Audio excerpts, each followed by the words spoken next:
Despite the stigma around talking about money in the African American community, in recent times, this conversation has exploded. More than 38 million Americans live in poverty. For Black Americans, it's 1 in every 5, higher than Latinos, Asian Americans, and more than double the rate of white Americans. We all are aware of the racial wealth gap, but it's so important because for the majority of our lives, we've dealt with financial trauma since slavery.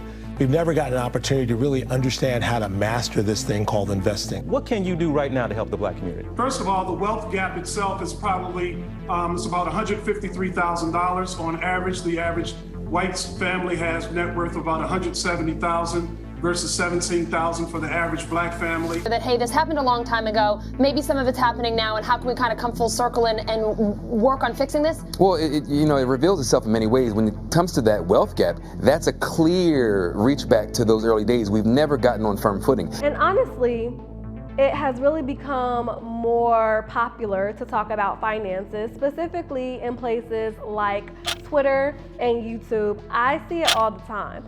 But the crazy thing is, it seems like the more we are actively focused on working to attain financial freedom, the harder it actually becomes, especially in today's society, given our specific economy and how inflation is working.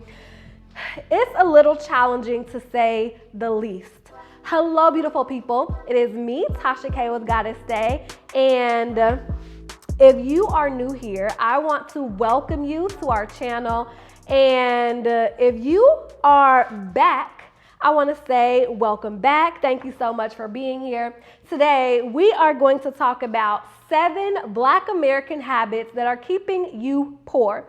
And I posed this conversation to my Twitter family and got some overwhelming responses. One thing I will say, people had a lot to contribute to this topic and to the things that they believe are keeping Black Americans poor.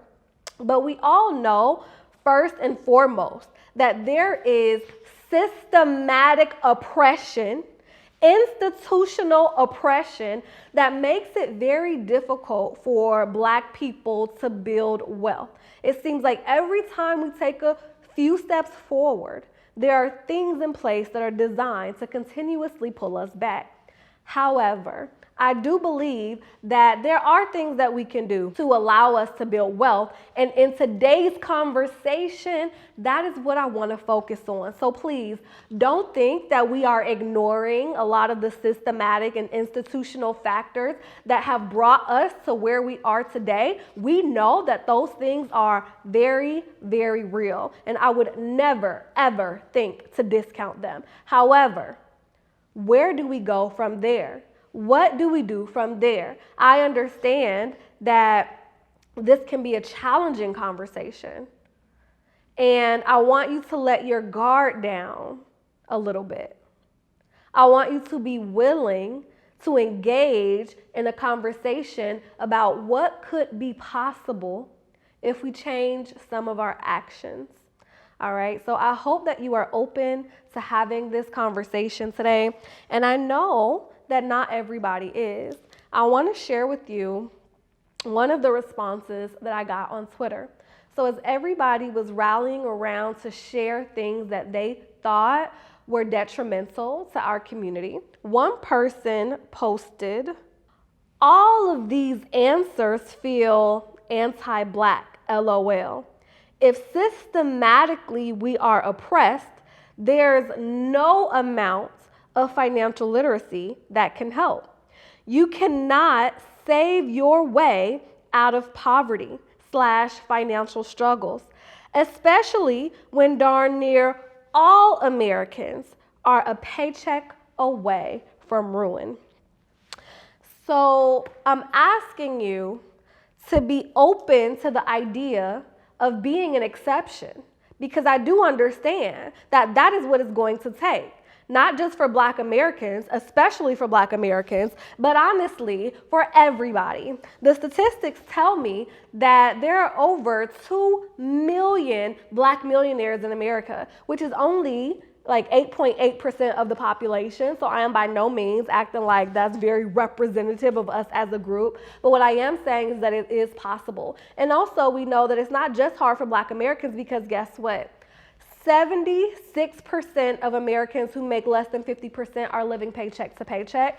So we know it's hard out here for everybody. And with that being said, let's get into our topics for today, okay?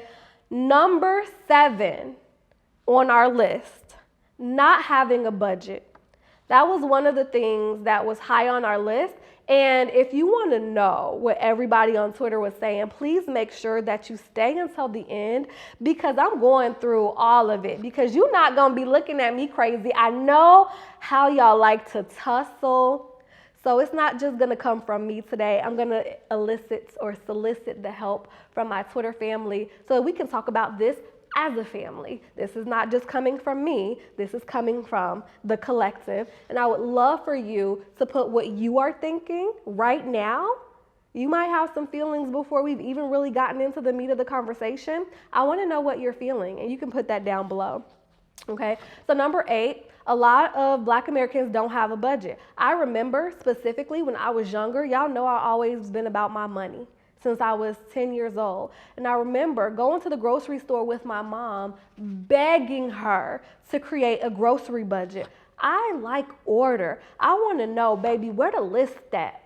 Where's our grocery list? What do we need? What do we already have? Like, let's get it together. Do you know, I'm pretty sure that my mom never a day in her life has created a grocery list, despite my protestations, despite my imploring her. She refused to create a budget. And this is something that I see very commonly. So I think one of the biggest things that are keeping us poor is not managing the money that we do have, being mindful about how we're allocating it and how much we're spending on certain things. So one of the most simple things that you can do is have a budget. And I don't care how much you make, and I don't care how little you make. You have to know you're literally talking to somebody who built wealth from nothing, or at least financial stability and security. And I started with literal pennies. So I'm not trying to hear what you can't do, because I already know what you are capable of. Number 6, distrusting institutions.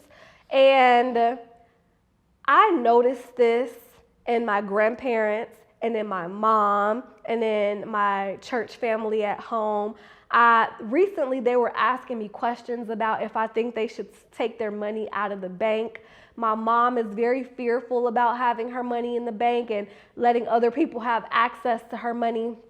And so when you distrust institutions, it's hard for you to put yourself in positions where you are investing, where you're growing your money, where you're looking for new financial opportunities. It kind of leaves you in a space of ignorance, because you want to make sure that your money is under the mattress, that you have access to it, because you distrust institutions. So I thought that this one was more representative of past generations, but some of that sentiment has been passed down. And even if you have money in the bank, I want you thinking about, but are you investing it? Are you holding on to it? Are you afraid to put your money in the stock market? Those are some other things that I want you to think about as well. Number 5, doing things based on fear of missing out, YOLO, or keeping up with the Joneses. Somebody referred to this as gaslighting yourself with this need to keep up with the Joneses, or gaslighting yourself because you feel this fear of missing out, or because you only live once. Listen, instant gratification is a psychological phenomenon that will have you broke. So if you have this feeling that you have to do what your friends are doing, or if you are caring what other people are thinking of you more than you care about what you have in your bank account, I want you to reassess and realign your priorities.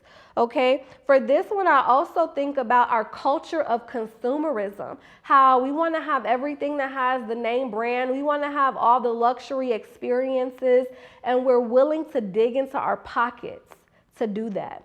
But one of the things I often think about, and I don't know if y'all think about this, you could tell me in the comments below. But when it comes to name brands, I'm always hesitant. First of all, I'm the name and I'm the brand. Second of all, I always wonder how these people feel about us, for real, for real.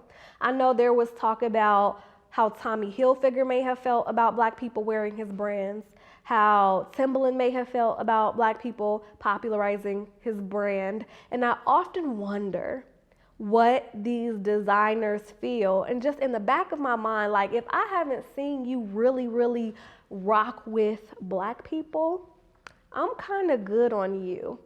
So that's just one way that I frame it for myself that makes me not very interested in brands in the first place. So doing things based on the fear of missing out, you only live once, keeping up with the Joneses, just this general culture of consumerism. Okay. Number 4, financial ignorance / a learning curve. This really resonated with me because I am a first generation wealth builder. I know that many of you are also first generation wealth builders, and a lot of stuff we just don't know. And because we don't know, we're making natural and normal mistakes. So, we've never bought, our ancestors didn't teach us how to buy land, or we don't know what to look for when it comes to buying a home, or, making sure that we're looking for the right thing when we're buying a car. Some of these things we might not have been taught. We are first generation college, first generation corporate, first generation a lot of stuff, and we're winging it.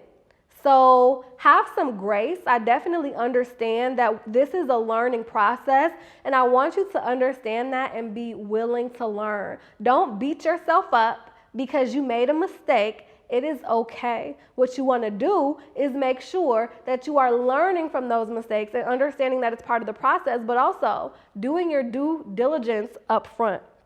Okay? Next, I ain't see nobody on Twitter say this one. Nobody really want to talk about this one, but it's the grooming for me. It is the hair done, nails done, everything did. You fancy, you too fancy. You want your hair done all the time, your nails done all the time, your lashes done all the time, and this ain't no little bit of money. You want the top fragrances and the designer clothes and, all of these things. This is why for my clients, I have to recommend that they go through the quotes, unquote, ugly season. Be clear. There's nothing ugly about them. But when you think about the culture that we're in, where there's this desire for perfection, that perfection is stealing your prosperity, sis. Bro, that's what it's doing. And, my job is not to judge. And I feel like I have to say that because I know that people will get defensive, but I'm not here to judge you. I'm here to love you. Right? I want you reaching your full financial potential, right? And so we'll look at things like manifesting and affirmations, but we don't want to look at cutting back. Be serious. There are just times where we're going to have to cut back, and sometimes grooming may be one of those areas. And I feel like we pretend that this self-maintenance is self-care. They are not the same.